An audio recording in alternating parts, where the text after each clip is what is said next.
خب نه آکره نه مرو آکره همه گاو سرکتی با آکره همه گاو بکا باجر را با هم رو نواتی. محمد امین کسی که دان عمره چند ساله که کار جینگه پارێزیە لە ئاکرێ دکات. گیروبوون ناموچه کار وی او گلک بیزار کریه. نچار بویا لگل جینگه پارێزین دیتر مانگرتنه لکار خوب بکن. بس هی بازار رو چنه دامه جام حد کن معاش کد مبدونه ما کد دوم ماشي تشكين.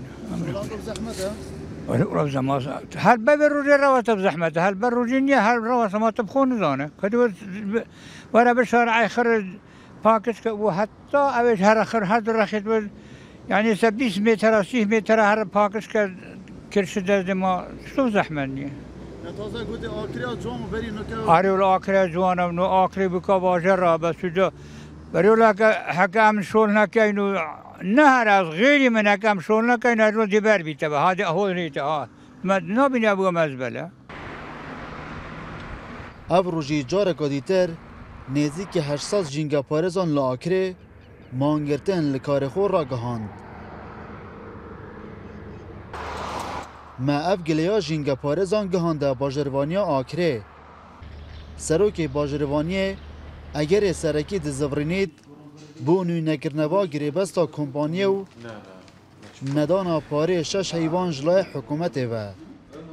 ارقلک پخوریو نهاتیا مزاختن گریبستوال یا پاشکو گریبست یا 6 هیوی کل 11 حتی 31 56 هیون او پاشکو گریبست زور گیرو بی پاره بو نهاتیا مزاختن زیده تری 4 میلیارد هر 6 مانگا حتی افرو دوی افروش امیل سرخطه نویسار ما بین انجمن وزیران و وزارت مالیه یا گیرو بی که اف پاره بیت مزاختن 6 هیون کمپانیای هر 6 هیفوال نگردینه کمپانیای سه موچل سر ارک خداوین کرینه بس با خلکه که هجاره اوی کارت کتل کری کار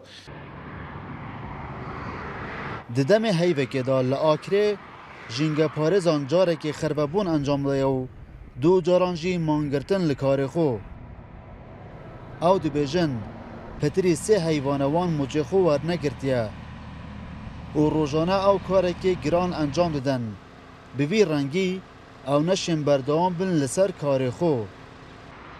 دلبرین غازی کرسات نیوز آکره.